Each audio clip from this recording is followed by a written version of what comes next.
Hello students, कैसे हैं आप लोग। मेरा नाम है रोहित सिंघल और आज हम डिस्कस करने जा रहे हैं यूएससीएमए का पार्ट 2। स्टूडेंट्स, अपन ने धीरे धीरे करके पार्ट 1 पूरा डिस्कस किया, एक एक टॉपिक उसका सारे लेक्चर्स बनाए। अब अपन आज से पार्ट 2 की सीरीज जो है वो चालू कर रहे हैं। ठीक है, आप चाहें तो ये इंट्रोडक्शन पढ़ सकते हैं वीडियो पॉज करके। ठीक है, वैसे मेरे को टोटल जो आई एम चार्टर्ड अकाउंटेंट और सीए 2000 नवंबर कंप्लीट किया था, और उसके अलावा बाकी सारी इन्फॉर्मेशन ये है, आप रीड कर सकते हैं चाहें तो। अगर आप कांटेक्ट करना चाहें तो दिस इज़ माय नंबर, और लिंक्डइन पे ऐड करना चाहें तो लिंक्डइन पे भी कर सकते हैं। ये मेरी लिंक्डइन पे प्रोफाइल है। ठीक है, कई बार स्टूडेंट पूछते हैं कि सर आपका नंबर क्या है, तो मैंने वो आपकी बार स्टार्टिंग में ही दे दिया। आप चाहें तो मेल भी कर सकते हैं, this is my mail ID. ठीक है, अब अपन स्टूडेंट डिस्कस करते हैं यूएससीएमए के बारे में। पहले अपन एक ब्रीफ जान लेते हैं ताकि जो स्टूडेंट्स नए हैं उनको एक आइडिया रहे कि यूएससीएमए होता क्या है। तो यूएससीएमए जैसे कि सब जानते हैं कि कौन ऑफर करता है, institute of management accountant IMA. ये एक हाईएस्ट मैनेजमेंट अकाउंटिंग डिग्री है यूएसए की। ये शॉर्ट ड्यूरेशन कोर्स है, 6 से 12 महीने तक में कंप्लीट हो जाता है।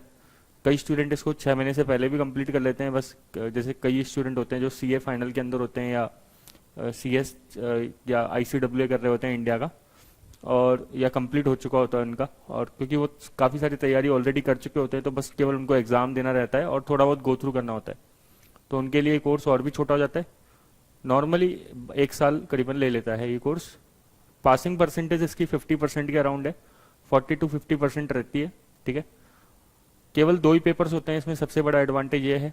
ठीक है, 2 पेपर्स कौन कौन से हैं, एक financial planning reporting performance analytics, और एक स्ट्रेटेजिक फाइनेंशियल मैनेजमेंट एसएफएम नाम से है। ठीक है, तो ये 2 पेपर्स हैं। फर्स्ट पेपर जो होता है पेपर 1, मतलब उसे पार्ट 1 कहते हैं अपन। पार्ट 1 के अंदर जो सब्जेक्ट्स रहते हैं वो अकाउंट्स रहता है, कॉस्ट अकाउंटिंग रहता है, और कुछ नए पोर्शन ऐड हुए हैं जैसे डेटा एनालिटिक्स या एनालिटिक्स वाला, जिसमें काफ़ी सारे टॉपिक्स है like blockchain technology, cloud computing वगैरह। तो वो सेक्शन एफ के अंदर है, तो वो पार्ट 1 के अंदर है ये सब बातें। थोड़ा बहुत पार्ट 1 के अंदर ऑडिट भी है। पार्ट 2 के अंदर क्या क्या है जो अपन को इन पूरे लेक्चर्स में पढ़ना है पार्ट 2 में, जो अपन अभी चालू कर रहे हैं, मेनली फाइनेंशियल मैनेजमेंट है। एफएम एफएम के अंदर रेशोज होंगे, जैसे लीवरेज होगा, कॉस्ट ऑफ कैपिटल टॉपिक्स होगा, कैपिटल बजटिंग होगा। ये सारे टॉपिक्स फाइनेंशियल मैनेजमेंट में रहेंगे। ठीक है, और इसके अलावा थोड़ा बहुत एथिक्स वाला पोर्शन भी है। सेक्शन एफ देखेंगे, उसके अंदर एथिक्स है, like deontology concept, utilitarian concept Jeremy Bentham का, तो ये सब चीज़ें उसके अंदर मैंशनड है।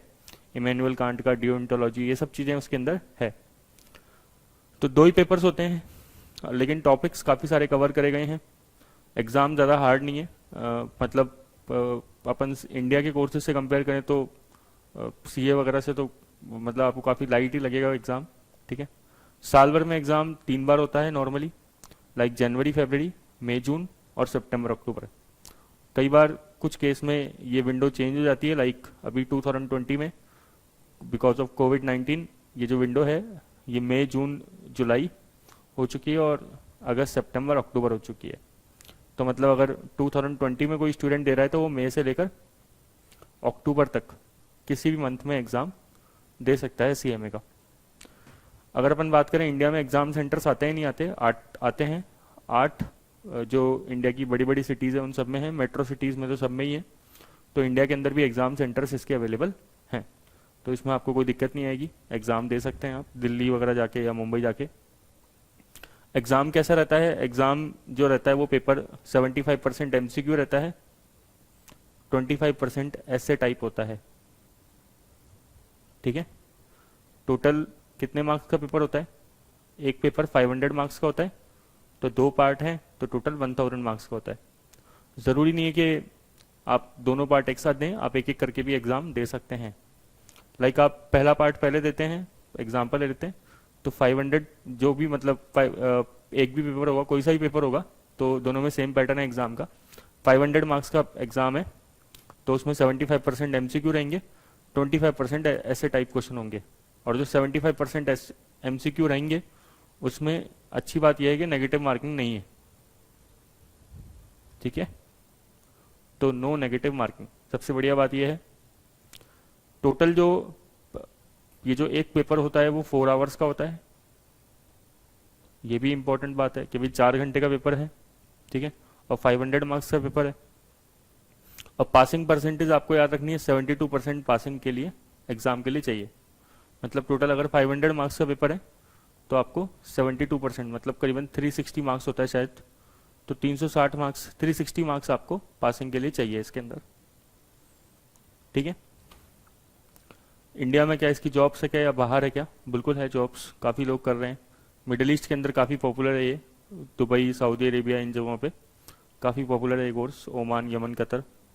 यूरोप के अंदर भी है, ऑस्ट्रेलिया और यूएस के अंदर तो है ही, ठीक है। यूएस का कोर्स है तो ऑब्वियसली यूएस में तो हो गई। कौन लोग कर सकते हैं? क्या आफ्टर 12th कोई भी कर सकता है क्या? यस, आफ्टर 12th कोई भी कर सकता है, इवन नॉन कॉमर्स स्टूडेंट भी कर सकते हैं। तो कई बार साइंस वाले और आर्ट्स वाले भी इसको करते हैं, ठीक है। स्टूडेंट्स जो हैं, फ़ायदा ये है कि भाई अगर आप स्टूडेंट कैटेगरी में, जैसे आपकी भी 12th हुई है या first year, second year, final year में हो, ग्रेजुएशन कर रहे हो, बीकॉम, बीबीए कर रहे हो, तो आप ग्रेजुएशन के साथ साथ इसको कंप्लीट कर पाओगे, सबसे बढ़िया बात यह है। और अगर आप जॉब में हो और आपकी 35-40 ईयर्स एज है, 40 से भी ज़्यादा है, तो भी कोई इशू नहीं है, 1-1.5 साल में आपका कंप्लीट हो जाएगा, ठीक है। बहुत ज़्यादा हार्ड कोर्स नहीं है, जैसे अपन ने डिस्कस किया, ना ज़्यादा हार्ड है ना ज़्यादा ईजी है, एक बैलेंस इस्टेब्लिश किया गया। ऐसा भी नहीं है कि बीकॉम की तरह है कि भाई रात को पढ़ा और सुबह जाके एग्जाम दे दिया। लेकिन आप, हाँ, 6 महीने अगर एक पार्ट को ढंग से पढ़ लेते हो, या 4 महीने भी अगर एक पार्ट को ढंग से पढ़ लेते हो, 4 मंथ्स, और उसमें अगर आप एक स्ट्रेटजी फॉलो करते हो, तो फिर आपको इजीली आप क्रैक कर सकते हो। जो कॉलेज गोइंग स्टूडेंट्स हैं उनके लिए फ़ायदा ये भी है, एक दूसरी बात, कि आपका जो सीएमए का करिकुलम है और कॉलेज का जो करिकुलम होता है वो काफ़ी ज़्यादा ओवरलैप होता है, मतलब काफ़ी सारे टॉपिक सेम रहते हैं, ठीक है। जैसे आप अकाउंट्स में पढ़ोगे, बैलेंस शीट उधर भी बनानी है, यूएससीएमए में बैलेंस शीट बनानी होती है। आप बीकॉम में पढ़ोगे तो आपके joint product, by product, process costing, ये सारे टॉपिक्स आते हैं। और आप यूएससीएमए में देखोगे तो ये सारे टॉपिक यहाँ पे भी अवेलेबल है पार्ट 1 के अंदर। ऐसे ही फाइनेंशियल मैनेजमेंट के अंदर आपका leverage, working capital, capital budgeting, ये सब बीकॉम में भी आता है। इवन सीए, सीएस, सीएमए सब के अंदर आता है, सब में कॉमन रहते हैं ये सारे टॉपिक्स, तो ये यूएससीएमए के अंदर भी है, ठीक है। तो अपन क्या चालू कर रहे हैं? अपन स्पेसिफिकली चालू कर रहे हैं पार्ट 2, और पार्ट 2 का नाम क्या है? Strategic financial management. 2020 के अंदर ये नाम चेंज हुआ था, इससे पहले कुछ नाम और था, ठीक है। और अब जो है टोटल 6 सेक्शन है, हालांकि पहले भी 6 सेक्शन ही थे इसमें, section A, B, C, D, E, F, आप ये कह सकते हो 6 चैप्टर्स हैं, सिंपल सी बात ये है। और इनका वेटेज इस प्रकार से है, जो 500 मार्क्स हैं, 500 मार्क्स के अंदर से 20% सेक्शन ए का वेटेज है, फिर 20% बी का, फिर 25% सी का, फिर डी का 10%, ई का 10%, 15% एथिक्स का, ठीक है। एथिक्स का पोर्शन बढ़ाया है 2020 से। क्यों बढ़ाया है? क्योंकि आपको पता है कि एथिक्स बहुत ज़रूरी है, ठीक है, even for professional, even for non professional, हर किसी के लिए एथिक्स ज़रूरी है। तो मैंने आपको एक इसका ब्रीफ बैकग्राउंड दे दिया कि यूएससीएमए क्या है। यूएससीएमए सिंपल एक मैनेजमेंट अकाउंटिंग कोर्स है, ठीक है। और इसका बेनिफिट क्या है? इसके जॉब अपॉर्चुनिटीज़ हैं, अवेलेबल हैं, इंडिया में भी अवेलेबल है, इंडिया के बाहर भी अवेलेबल है। आप मिडल ईस्ट में चले जाइए, मिडल ईस्ट में काफ़ी इसका ये काफ़ी फेमस है ये कोर्स, ठीक है। तो अब अपन चालू करते हैं जो सबसे पहला सेक्शन है इसका, फाइनेंशियल स्टेटमेंट एनालिसिस। ये यहाँ से स्टार्ट करते हैं आज अपन, ठीक है। तो फाइनेंशियल स्टेटमेंट एनालिसिस, स्टूडेंट पहले तो ये बताओ फाइनेंशियल स्टेटमेंट क्या होता है। तो फाइनेंशियल स्टेटमेंट्स मतलब जो फाइनल अकाउंट्स होते हैं आपके, लाइक आप जानते होंगे income statement, statement of financial position. Statement of financial position को क्या बोलते हो आप? Balance sheet. Statement of cash flow, statement of changes in equity, ऊपर लिख देता हूं मैं, statement of changes in equity, और statement of notes to accounts,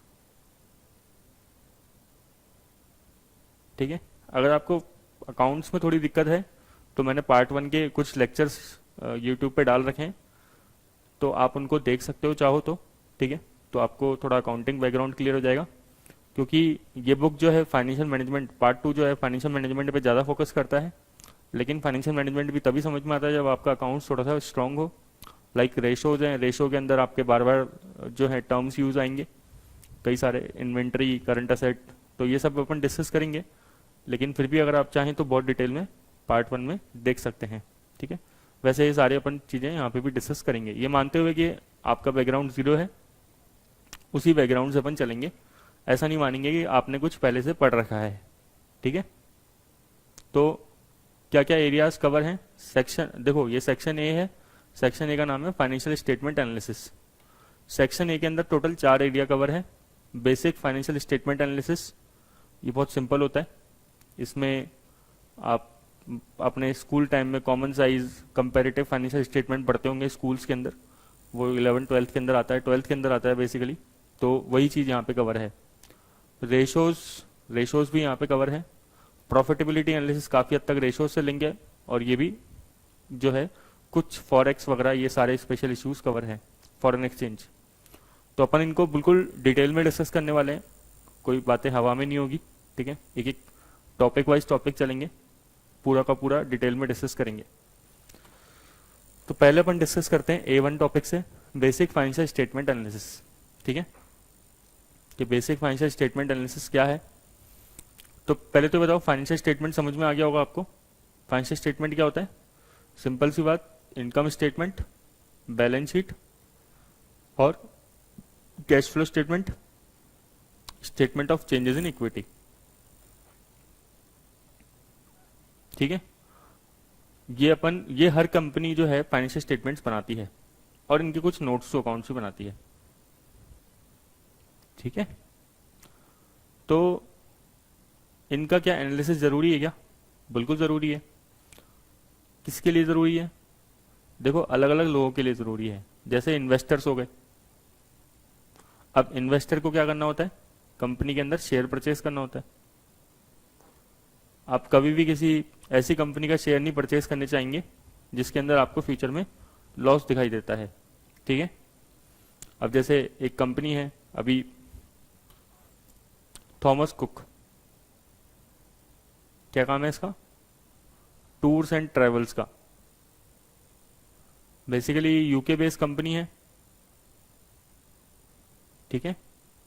लेकिन इसने क्या किया, ये कंपनी कोलैप्स हो गई 2019 के अंदर। काफ़ी इसके अंदर लॉसेस वगैरह देखे गए, ठीक है। बहुत सारे रीजंस हैं उसके, अपन धीरे धीरे आगे कभी डिस्कस करते रहेंगे इन बातों को। लेकिन अब क्या थॉमस कुक के अंदर कोई पर्सन इन्वेस्ट करना चाहेगा क्या, कोई भी नहीं करना चाहेगा। अगर करता है तो उसको तैयार रहना पड़ेगा कि उसको लॉस बियर करने पड़ सकते हैं, ठीक है। तो फाइनेंशियल स्टेटमेंट का एनालिसिस करके अपन कंपनी का फ्यूचर प्रेडिक्ट कर सकते हैं, फ्यूचर जान सकते हैं, ठीक है। अभी जैसे ऑटोमोबाइल इंडस्ट्री जो है वो लॉसेस में चल रही है, ठीक है, या उसकी सेल्स बहुत डाउन चल रही है, या ऑयल जो कंपनीज है खासतौर से मिडिल ईस्ट के अंदर, यूएस के अंदर, तो उनकी भी हालत खराब चल रही है इस टाइम पे। तो इन कंपनीज में इस टाइम पे कोई इन्वेस्ट करना ठीक है क्या, फिलहाल के लिए तो नहीं है, ठीक है। और अभी तो सिचुएशन आप जानते ही हैं। तो फाइनेंशियल स्टेटमेंट के एनालिसिस से अपन क्या प्रेडिक्ट कर सकते हैं किसी कंपनी का फ्यूचर, पास्ट से अपन फ्यूचर पता लगा सकते हैं, पास्ट और प्रेजेंट से वही करते हैं। और वो कौन कौन पता लगाने में इंटरेस्टेड है, शेयरहोल्डर्स, क्योंकि शेयरहोल्डर्स को कंपनी में इन्वेस्ट करना है, ठीक है। एम्प्लॉयज जानना चाहेंगे क्या, बिल्कुल। आप किसी ऐसे कंपनी के एम्प्लॉय नहीं बनना चाहेंगे जो कंपनी कुछ टाइम बाद कोलैप्स कर सकती है, ठीक है। क्योंकि हर किसी को क्या चाहिए, अपने को जॉब सिक्योरिटी चाहिए। तो अपन कभी भी ऐसे कंपनी के एम्प्लॉयज कभी भी ऐसे कंपनीज के एम्प्लॉय नहीं बनना चाहेंगे। तो इसलिए फिर अपन हमेशा कंपनी के फाइनेंशियल स्टेटमेंट में इंटरेस्टेड रहते हैं, ठीक है। तो एम्प्लॉयज इंटरेस्टेड रहते हैं, क्या गवर्नमेंट इंटरेस्टेड रहती है, बिल्कुल। जो टैक्सेशन अथॉरिटीज होती है उनका काम क्या होता है उनका काम यही होता है कि आप पे आपके अकाउंट्स लेके उसका क्या करना, उसका पोस्टमार्टम करते रहना बैठे बैठे, ठीक है। और फिर उसमें से चेक करना कि भाई आप टैक्स सही तरीके से पे कर रहे हैं नहीं कर रहे। तो आपने कितने की सेल दिखाई, आपने कितने की परचेज दिखाई, ठीक है। और जैसे आपके मान लो इंडस्ट्री में वैट लगता है, वैल्यू एडेड टैक्स, तो आप जो वैट की कंप्लाइंस है वो पूरी कर रहे हैं नहीं कर रहे हैं, कहीं आप अंडर वैल्यूशन तो नहीं कर रहे अपनी सेल्स के अंदर।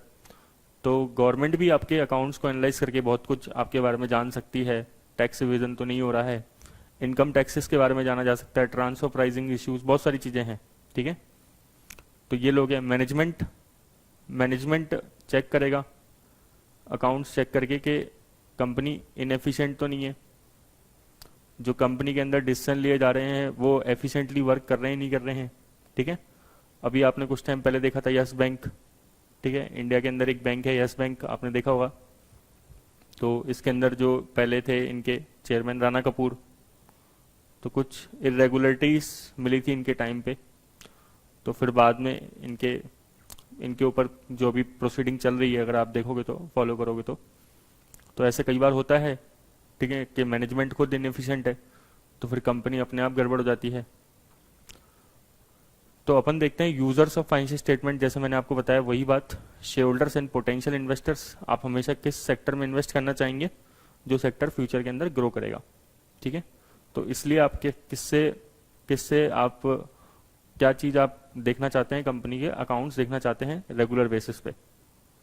सप्लायर्स और लेंडर्स, ये बिल्कुल सही बात है, अगर आपको कोई पर्सन लोन दे रहा है तो वो आपके अकाउंट्स में इंटरेस्टेड होगा नहीं होगा, बिल्कुल होगा। वो चेक करेगा, आपके बहुत सारे रेशोज पढ़ेंगे अपन, करंट रेशो, ठीक है, क्विक रेशोज, या फिर interest coverage ratio, solvency ratio, या ये सारी चीज़ें वो चेक करता रहेगा कि भाई आप लोन, एक तो पहली बात तो आपको लोन मिलना भी चाहिए नहीं मिलना चाहिए, और अगर लोन मिल भी गया तो आप उसको टाइम पे रीपे कर रहे हैं नहीं कर रहे, तो इसके लिए वो बार बार आपके अकाउंट्स चेक करता रहेगा। ठीक है, कंपनी का मैनेजमेंट है ही, बैंक के मैनेजर जैसे मैंने बताया आपको वही बात लोन वगैरह की। ठीक है, इवन आपके जो सप्लायर्स होते हैं शॉर्ट टर्म जो आपको क्रेडिट देते हैं, उधार देते हैं गुड्स की, वो भी आपके रेशोज में इंटरेस्टेड रहते हैं इसी वजह से। फाइनेंशियल इंस्टीट्यूशंस हो गए बड़े बड़े, जैसे आपने सुना होगा कई लोग आपकी कंपनी में फाइनेंशियल इंस्टीट्यूशंस होते हैं वो इन्वेस्ट करते हैं शेयर्स। ठीक है, तो इनको QFI भी कहते हैं, क्वालिफाइड फाइनेंशियल इंस्टीट्यूशंस, QFI। जैसे कोई पेंशन फंड हो गया, कोई बड़ा म्यूचुअल फंड हो गया, वो आपके कंपनी में इन्वेस्ट कर रहा है। कंपनी के अंदर एम्प्लॉयज इंटरेस्टेड होंगे। प्रोफेशनल एडवाइजर्स टू इन्वेस्टर्स, वो भी आपकी भाई जो पर्सन शेयर्स में इन्वेस्ट करता है, जैसे ये आपने सुना होगा मर्चेंट बैंकर टाइप लोग होते हैं। ठीक है, और इन्वेस्टमेंट बैंकर टाइप लोग होते हैं। दोनों में क्या डिफरेंस होता है? देखो रियल में तो कोई डिफरेंस नहीं होता। Merchant banker mainly term UK वगैरह में यूज करी जाती है, और इन्वेस्टमेंट बैंकर मेनली यूएसए में यूज करा जाता है, और कोई ज़्यादा डिफरेंस नहीं है। ठीक है, फाइनेंशियल जर्नलिस्ट और कमेंटेटर्स, तो जैसे हम जैसे लोग हो गए वो भी कंपनी के अकाउंट्स देख लेते हैं। ठीक है, स्कॉलर्स वगैरह तो कंपनी के अंदर बैठे बैठे रिसर्च करते रहते हैं। ठीक है, दूसरों को बताते रहते हैं देखो कंपनी के अंदर ये चल रहा है ये चल रहा है। क्लियर? तो सबसे पहले चालू करते हैं कॉमन साइज स्टेटमेंट। इस A1 टॉपिक के अंदर यही है एक कॉमन साइज स्टेटमेंट। तो कॉमन साइज स्टेटमेंट क्या होता है कि बिल्कुल ध्यान से समझना, इसके अंदर क्या करते हैं कि अपन किसी भी कंपनी को एनालाइज कर सकते हैं। देखो एनालिसिस के दो तरीके होते हैं। ठीक है, मेन तो या तो वैसे तो कई तरीके होते हैं, मैं आपको चलो सारे तरीके बताता हूँ। एक तो जैसे एक कंपनी का एग्जांपल ले लेते हैं, जैसे आप एग्जांपल ले लीजिए वॉलमार्ट का। ठीक है, या आप अमेजोन का एग्जांपल ले लीजिए। ठीक है, अमेजोन आपको पता है। तो अमेजोन कंपनी क्या कर रही है, अमेजोन कंपनी के अपन को अकाउंट्स चेक करने हैं, तो इसके कई तरीके क्या है। पहले तो कि अमेजोन के अंदर ही अंदर मतलब एक साल के अकाउंट्स को चेक कर लें। ठीक है, कि अमेजोन का स्टॉक कितना है, अमेजोन के अगर डेटर हैं तो कितना है, इसकी फिक्स एसेट कितनी है, इसके पेबल्स कितने रहते हैं, इसके पास कैपिटल कितनी है, इसके पास कैश कितना है। Within the 1 year accounts check कर सकते हैं नहीं कर सकते। ठीक है, और इन सब का पता लगा सकते हैं। बोल सकते हैं यार आपका जो डेटर है वो बहुत ज़्यादा हो रहा है, कैश बहुत ज़्यादा हो रहा है, दोनों को कम करो। ठीक है, तो ये with in the 1 year analysis हो गया कंपनी के अंदर अंदर ही। क्लियर? कम हो सकता है कंपनी के पास स्टॉक पड़ा हो। ठीक है, नॉर्मली तो वैसे ये एक प्लेटफॉर्म प्रोवाइडर है, लेकिन खुद का स्टॉक भी मान लो बेच रहे हैं कुछ, जैसे वो इंडिया में हुआ था पहले, क्लाउड 9 करके इन्होंने कंपनी बना के बेचना चालू कर दिया था, फिर गवर्नमेंट थोड़ा स्ट्रिक्ट हो गई थी कि भाई आप स्टॉक इन्वेंट्री बेस काम नहीं कर सकते, केवल आप मार्केट बेस काम कर सकते हो। ई कॉमर्स कंपनियां दो तरह की होती है, ध्यान रखना, एक तो इन्वेंट्री बेस और एक मार्केट बेस। तो इन्वेंट्री बेस मतलब जो खुद का माल बेच सकती है, लेकिन मार्केट बेस मतलब क्या होता है, जो केवल दूसरों के प्रोडक्ट बेचेगी। तो हमने अमेजोन को दूसरों के प्रोडक्ट बेचने के लिए बोला है, ठीक है, तो उसे बोलते हैं अपन क्या, मार्केट बेस। तो इन्वेंट्री बेस अलाउ नहीं है, इसे बोलते हैं एफडीआई के मॉडल्स। कभी और डिस्कस करेंगे इनके बारे में। तो विद इन द 1 ईयर अपन कर ले काम। दूसरी बात क्या कर सकते हैं अपन कि अमेजोन के ही 3-4 सालों के अकाउंट्स एनालाइज कर सकते हैं, नहीं कर सकते, लाइक 2020 के, 19 के, 18 के। अपन चेक कर सकते हैं यार, पिछले साल आपका ये रेवेन्यू था, करंट ईयर में ये रेवेन्यू था, पिछले साल 2019 में कुछ अलग था, 2018 में कुछ अलग था, बढ़ रहा है या कम हो रहा है, जो भी है, ठीक है। फिर अमेजोन को तीसरा तरीका एनालाइज करने का, अमेजोन को 2020 के अंदर ही एनालाइज कर रहे हैं, लेकिन किसी इसके कॉम्पिटिटर के साथ एनालाइज कर सकते हैं, लाइक अलीबाबा के साथ एनालाइज कर सकते हैं। अलीबाबा आपको पता है चाइना की कंपनी है, तो इन दोनों, लेकिन दोनों सेम इंडस्ट्री के अंदर काम कर रही है, ठीक है। तो इन दोनों को एनालाइज करा जा सकता है, नहीं करा जा सकता, बिल्कुल कर सकते हैं। तो एक ये तरीका हो गया। तो इनको एनालाइज करने के लिए अपन क्या कर रहे हैं, ये सारे तरीके कॉमन साइज स्टेटमेंट यूज कर रहे हैं, ठीक है। तो ये कैसे होगा काम, देखो, अगर अपन पहले तो ये समझ लो, कई अलग अलग सालों के, ईयर्स के, अगर एक ही कंपनी के अकाउंट्स को एनालाइज करते हैं तो इसे बोलते हैं हॉरिजॉन्टल एनालिसिस। समझ में आ रहा है, नहीं आ रहा? और इसको ट्रेंड एनालिसिस भी बोलते हैं। बहुत सिंपल है, एग्जाम में पूछ सकता है टर्म्स। तो हॉरिजॉन्टल एनालिसिस क्या होता है, अगर एक ही कंपनी के अलग अलग ईयर्स को, past years, mainly past years के होते हैं, तो एनालाइज करते हैं तो उसे ट्रेंड एनालिसिस बोलते हैं। कई बार इनकम टैक्स डिपार्टमेंट भी आपका यही करता है, ठीक है। इनकम टैक्स डिपार्टमेंट क्या करता है, आपका जीपी रेशो पकड़ लेता है, क्योंकि उनको पता रहता है कि एसएससी मतलब जो टैक्स पेयर है वो गड़बड़ कर सकता है, तो वो जीपी रेशो निकालते हैं आपका हर साल, ठीक है। तो वो इस साल के जीपी रेशो से पिछले साल के जीपी रेशो को, फिर उसके पिछले साल के जीपी रेशो को कंपेयर करते चलते हैं। तो यहाँ पे जो टैक्स पेयर होता है कई बार उससे गड़बड़ हो जाती है और फंस जाता है, ठीक है। अब ये जैसे अपन ने किया था स्टार्टिंग में फर्स्ट वाला, ठीक है, इसको बोलते हैं वर्टिकल एनालिसिस। मतलब कि अमेजोन को अपन ने with in the year analyse किया 2020 के अंदर ही, कि कोई अभी किस तरीके से करते हैं वो अपन समझेंगे, कि कोई टोटल चीज ले लेंगे, टोटल एसेट ले लेंगे, और टोटल एसेट में चेक करेंगे कि स्टॉक कितना है, डेटर कितना है, कैश कितना है, फिक्स एसेट कितनी है, तो इसे क्या बोलेंगे, वर्टिकल एनालिसिस, ठीक है। और इसी तरीके से अमेजोन को अपन ने अलीबाबा से एनालाइज किया, ठीक है, कंपेयर करा, तो भी इसे क्या बोलते हैं, वर्टिकल एनालिसिस बोलते हैं। तो कंफ्यूज नहीं होना है। हॉरिजॉन्टल एनालिसिस आप याद रखिए क्या होता है, अलग अलग ईयर से अगर कंपैरिजन करते हैं, ठीक है, एक ही कंपनी के अंदर। लेकिन वर्टिकल एनालिसिस में क्या होता है, एक ही कंपनी का उसी ईयर में एनालिसिस कर सकते हैं, या दूसरी तरीके से कि एक कंपनी का दूसरे अलग अलग कंपनीज के साथ एनालिसिस कर सकते हैं, तो इसे क्या बोलते हैं, तो भी इसे क्या बोलेंगे, vertical analysis across the industries, ठीक है। अब होता क्या है, एनालिसिस करने के लिए कोई ना कोई फिगर को अपन बेस मान लेते हैं और उसे बोलते हैं 100, ठीक है। जैसे मान लो आप अमेजोन को एनालाइज कर रहे हो फर्स्ट तरीके से, जैसे मैंने आपको बताया था ना अभी।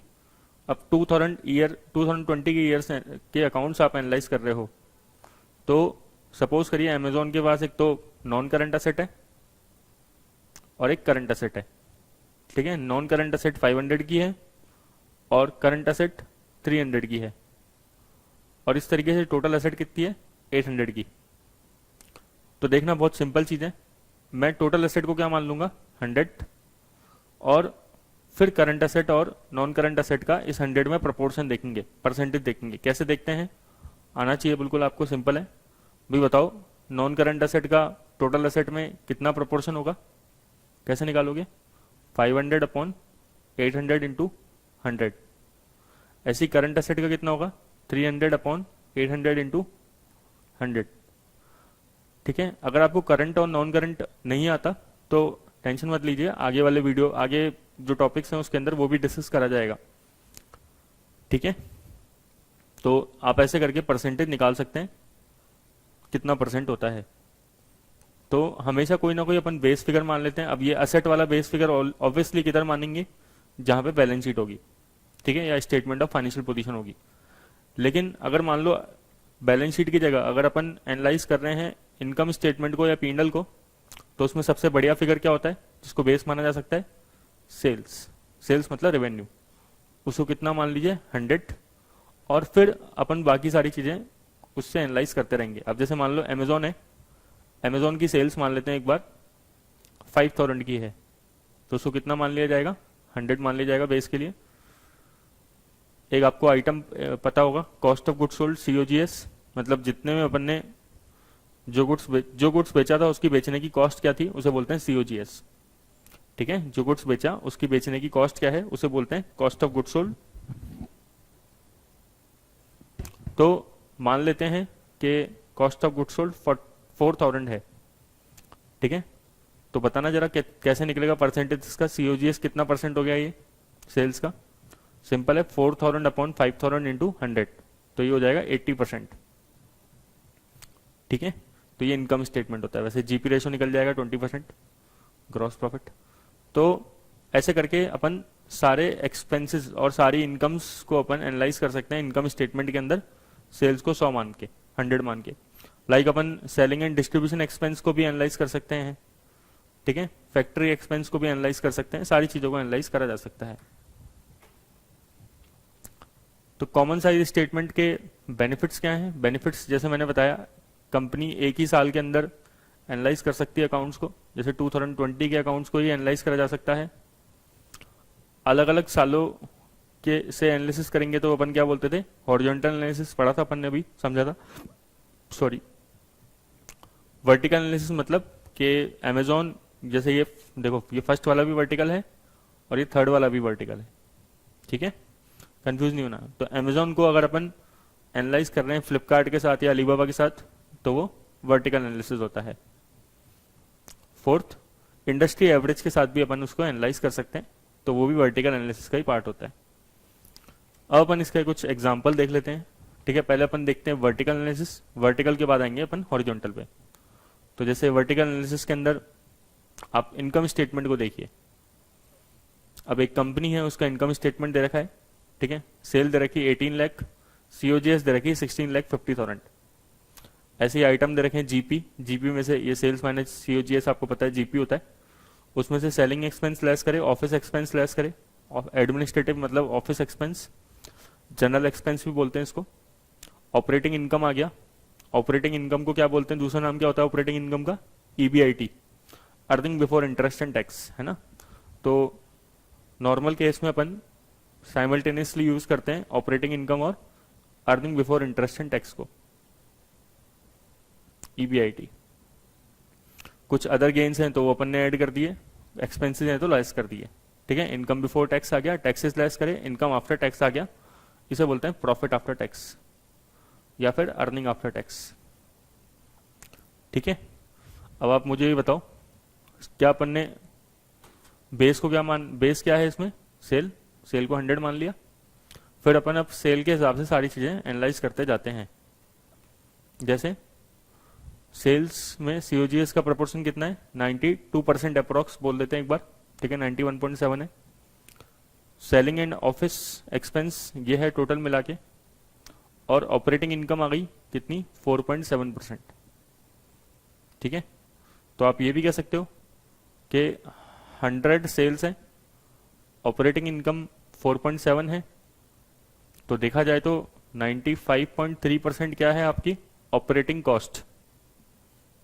ठीक है, तो ऑपरेटिंग कॉस्ट क्या होती है, सीओजीएस, सेलिंग एक्सपेंस और ऑफिस एक्सपेंस, तीनों को मिला दिया जाए तो उसे बोलते हैं ऑपरेटिंग कॉस्ट। ठीक है, तो आपकी ऑपरेटिंग कॉस्ट 95.3 आ रही है, मतलब ज्यादा आ रही है। ठीक है, इसको आपको कम करना चाहिए, इसलिए आपका ऑपरेटिंग प्रॉफिट जो है वो कम आ रहा है, 4.7% आ रहा है। आप कई बार इंडियन रेलवे, अगर आप न्यूज़पेपर पढ़ते हो तो कई बार आपने सुना होगा कि इंडियन रेलवे का ऑपरेटिंग रेशो अराउंड 98% के आसपास है। ठीक है, ये बहुत ज़्यादा है, मतलब उनका प्रॉफिट अपने आप ही कम हो जाएगा। ठीक है, तो ऐसी बातें हैं। तो आप इससे और भी चीज़ें एनालाइज कर सकते हैं, जैसे कि कंपनी का देखो टैक्सेस, सेल्स का कितना परसेंट जा रहा है, अप्रोक्स 1.6%। ठीक है, इसी तरीके से इसको अलग अलग ईयर से भी एनालाइज करा जा सकता है, लेकिन वो फिर हॉरिजॉन्टल एनालिसिस हो जाता है, फिर वो वर्टिकल नहीं रहता। अगर मैं 3-4 सालों से इसको एनालाइज कर लूंगा तो फिर इसको बोला जाएगा वर्टिकल की जगह हॉरिजॉन्टल एनालिसिस। अभी अपन ने वर्टिकल इनकम स्टेटमेंट समझा। ठीक है, इसी तरीके से बैलेंस शीट भी देख सकते हो। अब बैलेंस शीट में अपन को किसी फिगर को बेस मानना है, तो मैंने क्या बताया, बेस आप मान लो टोटल असेट को।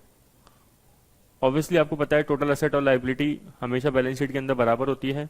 ठीक है, तो ये 100 हो गया। ठीक है, अब आप इसमें देखो प्रपोर्शन देखो, इस टोटल असेट्स के अंदर करंट असेट कितनी है, 43% और नॉन करंट असेट कितनी है, 58% अराउंड। क्लियर क्या? फिर करंट लाइबिलिटी 21.7 है और नॉन करंट लाइबिलिटी 33.9 है। अगर इसका करंट रेशो देखना चाहो तो कैसे देखोगे आप, 42.2 upon 21.7, current asset upon current liability. ठीक है, तो ये आसपास 2 के आसपास आ जाएगा, मतलब ये गुड है। तो ऐसे करके काफी सारे एनालिसिस निकल सकते हैं। ठीक है, आपको बस समझ में आना चाहिए कि टर्म्स क्लियर होने चाहिए पहले, कि वर्टिकल कॉमन साइज, वर्टिकल मतलब क्या होता है। ठीक है, बैलेंस शीट तो आपको पता ही होगा। फिर हॉरिजॉन्टल, हॉरिजॉन्टल मतलब जब अपन नंबर ऑफ ईयर्स के हिसाब से कंपैरिजन करते हैं। ठीक है, तो किसी भी बेस को अपन क्या मान सकते हैं, 100। क्लियर क्या? तो हॉरिजॉन्टल के अंदर अपन कैसे एनालाइज करते हैं, नंबर ऑफ ईयर्स। वर्टिकल के अंदर मैंने एक और एनालिसिस जो होता है वो नहीं दिया, ये मैंने एक ही साल से कंपेयर करके बता दिया दोनों केस में। ठीक है, जैसे मैंने बताया अमेजोन को अपन 2020 से एनालाइज कर रहे हैं, लेकिन अपन ये भी कर सकते हैं कि जैसे मैंने बताया था आपको पहले, अमेजोन को अमेजोन को फ्लिपकार्ट से भी एनालाइज कर सकते हैं, कंपेयर कर सकते हैं, या फिर अलीबाबा से भी कंपेयर कर सकते हैं। तो वो भी क्या होता है, वर्टिकल एनालिसिस होता है। ठीक है, और कई बार तो क्या होता है, अपन किसी इंडस्ट्री को दूसरी इंडस्ट्री से भी कंपेयर करते हैं। लाइक जैसे अपन कोई इंडस्ट्री लो, एफएमसीजी। ठीक है, एफएमसीजी सेक्टर को मान लो अपन फार्मास्यूटिकल से कंपेयर कर रहे हैं, या किसी बैंकिंग इंडस्ट्री से कंपेयर कर रहे हैं, तो इनमें आइटम्स अलग मिलेंगे नहीं मिलेंगे, बिल्कुल मिलेंगे। एफएमसीजी सेक्टर में स्टॉक होगा, लेकिन बैंकिंग सेक्टर में कोई इन्वेंट्री होगी या इन्वेंट्री स्टॉक एक ही बात होता है? क्या बैंकिंग सेक्टर में कोई इन्वेंट्री होगी? बैंकिंग सेक्टर में तो गुड्स होते ही नहीं है, तो वहां पे इन्वेंट्री होगी ही नहीं। ठीक है, इसी तरीके से आप अगर बात करें होटल इंडस्ट्री, कोई फास्ट फूड रेस्टोरेंट कंपनी है, तो उस केस में इन्वेंट्री क्या होगी, बहुत कम होगी या होगी ही नहीं। क्यों? क्योंकि इनके गुड्स क्या होते हैं, पेरिशेबल होते हैं। तो इन सब में क्या होता है, अलग अलग होता है सिस्टम। ठीक है, जैसे अपन अब कंपेयर करें इन सब में इन्वेस्टमेंट्स, आप मुझे बताओ बैंकिंग, फार्मास्यूटिकल, एफएमसीजी और फास्ट फूड, इन सब में इन्वेस्टमेंट सबसे ज्यादा किसके होंगे? ऑब्वियस ही बात है, बैंकिंग के होंगे। ठीक है, क्योंकि बैंक्स का बिजनेस ही क्या होता है, एक तो लोगों से डिपॉजिट लेना और फिर लोन देना, और जो एक्स्ट्रा पैसा होता है ये लोग क्या कर देते हैं, इन्वेस्ट कर देते हैं। ऐसे इंश्योरेंस कंपनीज होती है, इंश्योरेंस कंपनी में सोचो क्या होगा, इन्वेस्टमेंट कितने ज़्यादा होंगे। ठीक है, म्यूचुअल फंड कंपनियां हो गई, उसमें काफ़ी सारे इन्वेस्टमेंट होंगे। क्लियर क्या? किसी अब ऐसी किसी कंपनी में फिक्स एसेट, अब इन इंडस्ट्रीज के अंदर हर किसी के अंदर फिक्स एसेट का प्रोपोर्शन अलग अलग होगा नहीं होगा? बिल्कुल होगा। ठीक है, कोई कंपनी है जो बिल्डिंग बिल्डिंग ज़्यादा रखती है, मशीन्स भी उसके पास बहुत सारी रहती है। ठीक है, कुछ कंपनी होती है जो वर्चुअल काम करती है। क्लियर क्या? अब जैसे थॉमस कुक थी, तो थॉमस कुक का एक जाने का मेन या बैंक्रप्सी फाइल करने का मेन रीजन क्या था, अब आजकल सबकी सब ऑनलाइन आ गए हैं। ठीक है, अब पर्सन क्या करता है, होटल जो होता है या कहीं पे भी उसको घूमने जाना है, अभी तो खैर नहीं, ठीक है 1-2 साल बाद भी अगर आपको घूमने जाना है, या पहले भी जाते थे, तो आप क्या करते थे कई बार कि एयरलाइन अपनी अलग से बुक करा लिया टिकट, और होटल का टिकट अलग से बुक करा लिया, और जो वहाँ पे खाने पीने का है वो अलग करवा दिया, जो घूमने के लिए है केवल ट्रैवलिंग ट्रैवलिंग वहाँ पे जो लोकल चाहिएगी वो अपन ने किसी से अलग से गाइड से वहाँ पे जो कार वगैरह चाहिए वो करवा दी अलग। ठीक है, लेकिन पहले क्या होता था कि ये लोग पैकेज देते थे। ठीक है, पैकेज तो खैर अभी भी देते हैं, लेकिन इतना ज़्यादा लोगों को आइडिया नहीं होता था। ठीक है, तो अब इससे क्या हुआ, इससे नुकसान बहुत ज़्यादा हो गया। अब जैसे ये इन्होंने थॉमस कुक ने तो बहुत सारे अपने खुद के स्टोर्स खोल रखे थे, फिजिकल स्टोर थे इसके पास। ठीक है ना, तो अब लेकिन फिजिकल स्टोर की इतनी ज़रूरत है नहीं, तो फिर कंपनी इस तरीके से नुकसान में चली जाती है। फिर उसके पास लोन्स भी बहुत हो गए थे। एक मेन रीज़न ये भी था कि उसके पास जो डेप्ट था वो काफ़ी बढ़ गया था।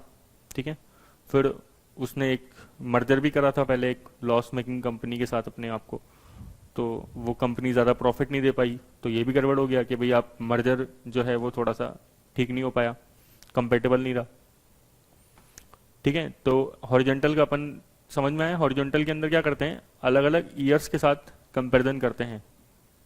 ठीक है, तो कैसे करते हैं देखो जरा, अब इस एग्जाम्पल को समझिए। ये 4 सालों की आपको 5 सालों की सेल और सीओजीएस दे रखा है। ठीक है, 20, 21, 25, 26, 30, 10, 11, 13, 15, 16। तो सेल माइनस सीओजीएस आप क्या कर सकते हैं, जीपी निकाल सकते हैं। तो आप एक बार जीपी निकाल दीजिए। ठीक है, ये 10, 20 माइनस 10 10 होता है, 21 माइनस 11 10 होता है, और इस तरीके से आगे जीपी आ जाएगा। ठीक है, 30 माइनस 16 14 हो गया। अब आप ये देखिए कि आप जीपी का अमाउंट देखो, है ना, पहले 10,000 था 2017 में, और 21 में कितना हो गया 14। मतलब जीपी अमाउंट के हिसाब से क्या हो रहा है, इंक्रीज कर रहा है।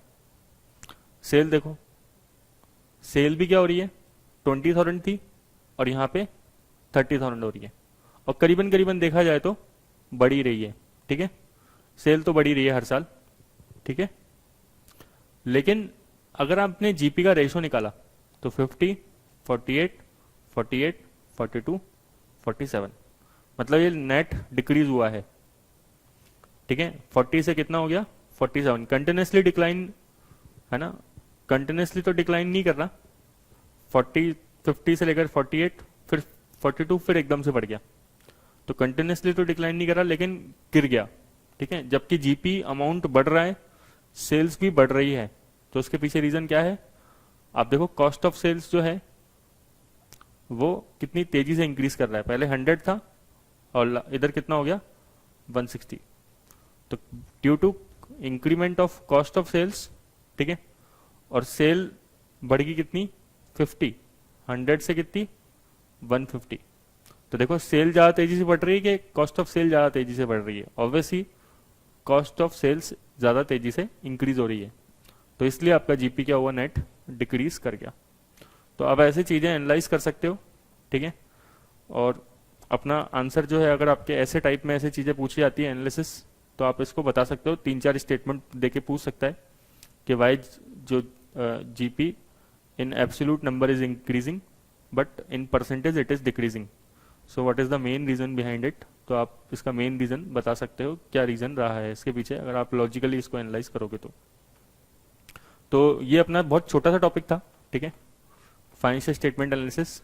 अब नेक्स्ट क्लास में अपन डिस्कस करेंगे फाइनेंशियल रेशो एनालिसिस। ठीक है, तो आप इसका रिवीजन कर लीजिए फर्स्ट क्लास का, फिर अपन नेक्स्ट डिस्कस करते हैं। Thank you so much.